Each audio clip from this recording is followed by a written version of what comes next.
as leisure resorts, and how has this now changed, and what projects are in pipeline in terms of tourist attractions and establishments in the near future? I think maybe let me just deal with that part about the product. It wasn't just about us not having a product, but it's about product gaps. It's about tourism product, particularly if you consider ourselves as a beach destination.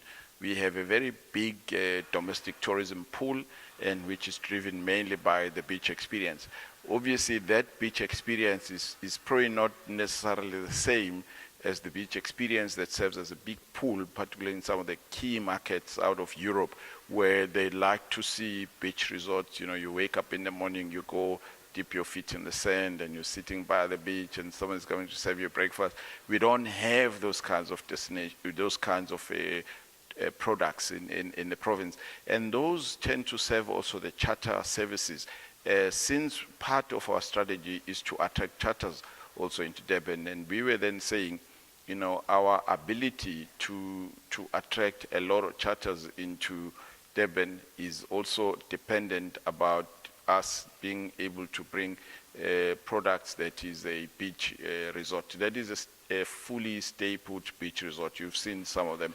And the strength that we have with that regard is that it's not just about the beach experience, because people, when they go to some of these beach destinations, they usually have very, very little options. You know, you arrive there, you just lie on the beach, and there's nothing else you can do. Here, within a 2-hour radius, you can also experience the safari, you can experience some culture.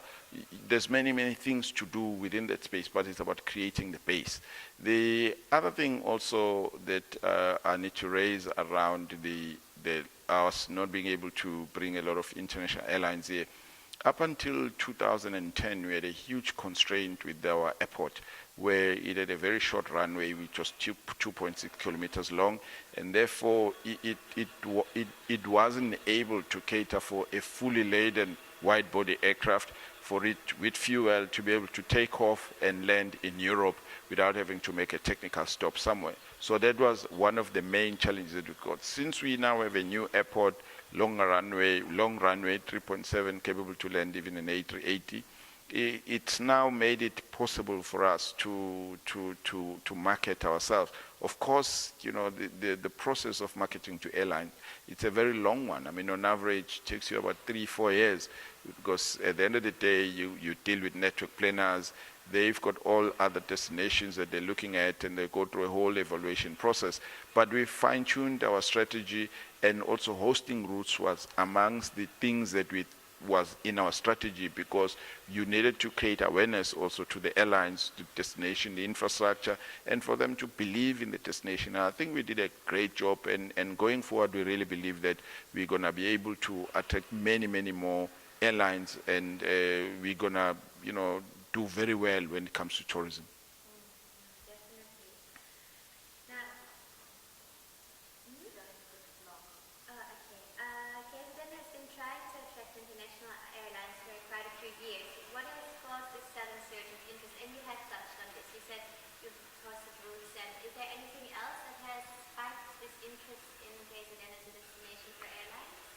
Yes, of course. You know, one of the things that we believe also has sparked the interest in the airline, if you look at where aviation is going all over the world, is that airlines are expanding, they're wanting to expand their reach, and after flying hub to hub, your next best thing to do is to start looking at secondary cities.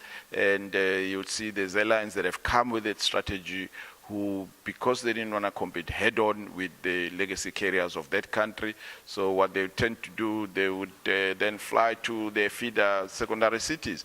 You look at aviation numbers and statistics in South Africa, you know, you've got what's between 17 and 18 million passengers flying out of OR Tambo. You've got 8 million in Cape Town, then you've got 5 million in Durban, and then PE is 1 million. So if you still want to expand in South Africa, the only logical thing to do is to come to King Shaka International. Otherwise, you're just not going to be able to grow. And the issue is, if you're not the one that's doing it, someone else is going to do it. And that's basically what most airlines are obviously needed to optimize their networks and to look for growth as much as possible. Now, there's been a lot of talk that TKZN and its partners are offering financial incentives case? And if so, how does it work? Exactly? Well, it's not so much about, okay, the issue about what support do we provide to airlines. What we've done as a team, we've commissioned a technical advisory company, Air Services Marketing ASM, to assist us in developing our route development strategy. We've done the strategy. We've identified some of the core markets that we want to target. We want to be connected to a couple of hubs in Europe that are actually growing, that gives us access to many destinations. So we're not just hunting for anything. We have a very focused strategy. Within that strategy, there are certain measures that we globally benchmarked in terms of saying, what do other global airlines do? What do other global airports do to attract airlines? And we've benchmarked our route development support strategy, and as a result, firstly, we set up a team. We have a route development committee, which consists of all the key stakeholders in the space. And also, we have then benchmarked the kind of support that we can be able to give to the airlines, similar to how other airports actually do it. And as a result, it's a combination of things. For example, from a tourism point of view, our engagement with most airlines, what they're looking for is for us to be able to host travel agents for educationals. They want us to be able to host the media. They provide the seats, but they want us to sort out their accommodation and transportation. They also want to work with us as part of our joint marketing agreements as dedicated or designated airline partners for some of our joint marketing agreements that we enter into. And the other thing also, they want to work with us when we host events and how do we co-market with them. And in addition to that, also, it's a very structured program that is limited so that it covers some of the basics in terms of establishing a new route, because it takes quite a while for a route to establish itself, about 3 years. And therefore, some of the marketing commitment that we make serves to cushion them during that time. But we've benchmarked that and with how the other, particularly secondary airports, have actually done to attract some of the major airlines who ordinarily would have gone to a hub.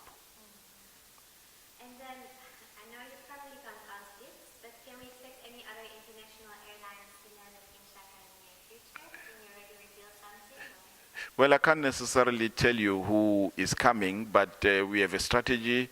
We have our key source markets that we've mapped. We know that it was important for us to be connected to Europe. We know that it's still important for us to be connected to India. We know also it's still important for us to be connected to Asia, which is like Eastern Asia. So that is the one part. And then the other thing also, it's important for us to be connected to most countries across the continent of Africa, particularly the capital cities or the major economic cities within the continent. For now, we've got Zimbabwe, Zambia. We believe that we still have to be connected to Namibia, Gaborone, and Nairobi and Dar es Salaam, and obviously, Lagos as well. So we're very clear about it. It's not necessarily about the airline, but it's about the connection to that point, and obviously who then can be our best partner to work with. And part of what we did during the 3 days of World Routes was to meet with a lot of airlines, taking them through our strategy. We monitor the aviation numbers. We know which way the statistics is going and the growth. We've also shared with them our vision, and we really believe that as a region we are on a growth path, and the future looks bright. Great. Thank you so much. Thank you for your time. Thank you.